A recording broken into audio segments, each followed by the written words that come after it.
नमस्कार दोस्तों, मैं मयंक और फिर से आप सभी का स्वागत है माइंड अनलॉक्ड के नए एपिसोड में।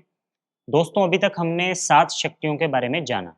अब हम अपनी फाइनल शक्ति, अष्ट शक्ति, 8th पावर के बारे में जानेंगे और जो अष्ट शक्ति है, वो है सहयोग की शक्ति, जिसमें हम लक्ष्मी माता की महिमा के बारे में जानेंगे।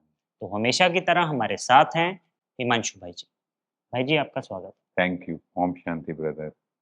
भाई जी, आप हमें लक्ष्मी माता की महिमा के बारे में बताएँ? हाँ जी, तो अभी तक हमने 7 देवियों और 7 शक्तियों के बारे में जाना और जो अष्ट शक्ति है वो तभी आ सकती है जब सातों शक्तियाँ आएँगी, जी। क्योंकि ये सब शक्तियाँ आपस में इंटरलिंक्ड है। जब सातों कंबाइंड हो गई तो लास्ट शक्ति जो आपने बात की सहयोग शक्ति वो तभी आ जी। सकती है।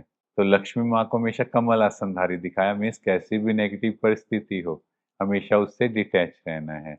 और लक्ष्मी माँ का एक हाथ देने वाला मीन्स ऑलवेज टू गिव, है ना? तो जितने भी लोग भक्ति भी करते हैं वो लोग क्या मांगते हैं लक्ष्मी माँ से? धन मांगते जी। हैं। और दूसरे हाथ से सोने के रतन, वो कंसिस्टेंटली निकलते जा रहे हाँ हैं। जी। वो सोने के रतन, ज्ञान रतन।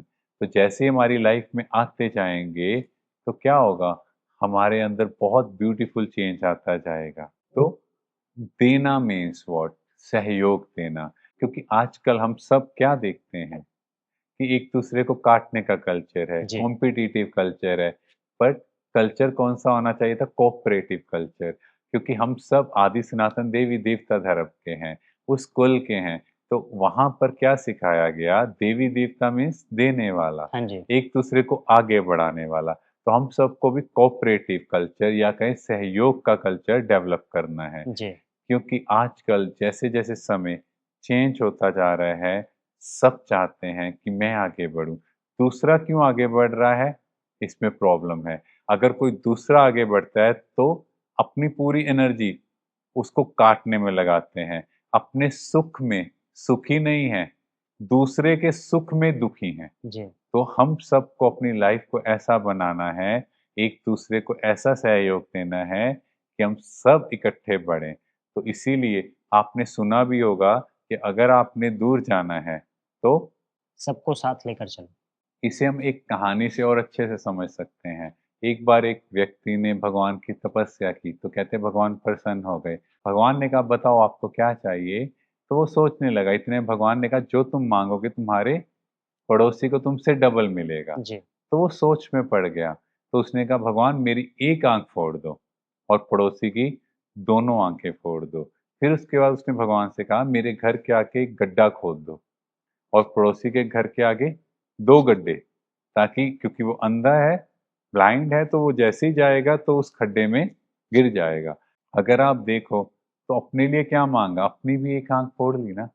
किस लिए? कि दूसरे की दोनों आँखें जा रही है, उसमें हाँ सुख जी। मिल रहा है। हाँ जी। तो ये है कॉम्पिटिटिव कल्चर, अपना नुकसान करें, जेलस, ईगो, है ना? एक-दूसरे से कॉम्पिटिशन करना, कंपैरिज़न, इतना इसको बढ़ा रहे हैं कि जो जीवन में सुख भी मिल रहा है, उसमें सुखी नहीं हो रहे। जी। आपकी सैलरी कितनी बढ़ी, ये नहीं इम्पोर्टेंट, सामने वाले की किस परसेंट में बढ़ी है वो इम्पोर्टेंट है। हाँ जी। उस वजह से वो लाइफ में सुख नहीं मिल पा रहा। और अगर हम सब एक राइट डायरेक्शन में चलना स्टार्ट करें, तो हम कंट्री की तो बात क्या करें, पूरे विश्व में ही एक बहुत ड्रास्टिक चेंज आएगा। बिल्कुल। सब इकट्ठे हो जाएँ, तो ये पूरा वर्ल्ड ट्रांसफ़ॉर्म हो जाएगा।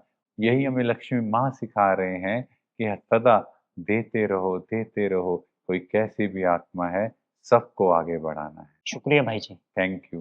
तो दोस्तों, अगर आप थोड़ा दूर चलना चाहते हो, तो अकेले चलो और अगर आप बहुत दूर तक जाना चाहते हो, बहुत लंबा सफ़र तय करना चाहते हो, तो सबको साथ लेके चलो। यही सहयोग शक्ति है, जो माँ लक्ष्मी जी हमें सिखा रहे हैं।